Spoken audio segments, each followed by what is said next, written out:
Hi friends, இன்னைக்கு நம்ம சேனல்ல வெங்காய பக்கோடா எப்படி பண்ணலாம்னு சொல்லிட்டு பார்க்கலாம். அதுக்கு ஒரு மிக்சிங் பவுல் எடுத்துட்டு 3 மீடியம் சைஸ் பெரிய வெங்காயம் எடுத்து இந்த மாதிரி நீல வாக்குல சின்ன சின்னதாக கட் பண்ணி வச்சிருக்கேன். இதை சேர்த்துக்கலாம்.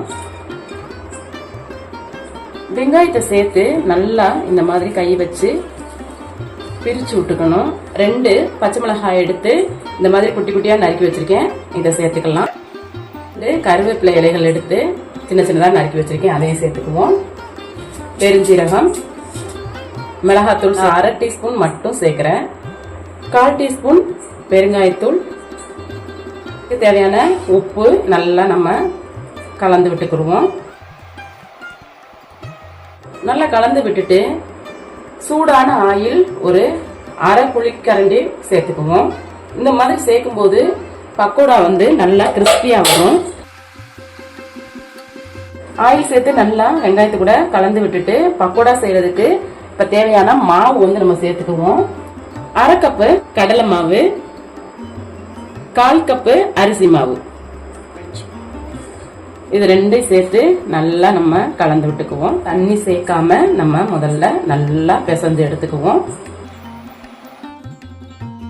பக்கோடா செய்யறதுக்கு ஏத்த மாதிரி நம்ம வெங்காயத்தையும் மாவையும் நல்லா பிசைஞ்சு எடுத்துக்கிட்டோம். ஆயில் நல்லா சூடா இருக்கு. மாவை கொஞ்சம் கொஞ்சமா ஆயில்ல போட்டு எடுத்தா நமக்கு பக்கோடா ரெடி ஆயிரும். சின்ன சின்னதா போடணும், ரொம்ப பெருசா போட்டக்கூடாது.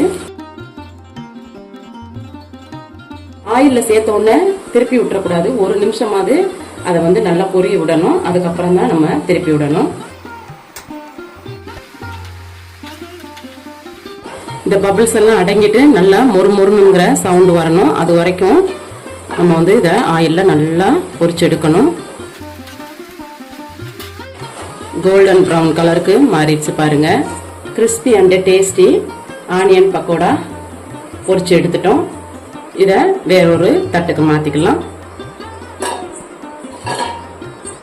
இதே போல மீதி உள்ள மாவையும் பக்கோடாவா பொரிச்சு எடுத்துடலாம். நமக்கு இப்போ டீ கடைகளில் கிடைக்கக்கூடிய வெங்காய பக்கோடா நம்ம வீட்டிலேயே ரெடி பண்ணிட்டோம்.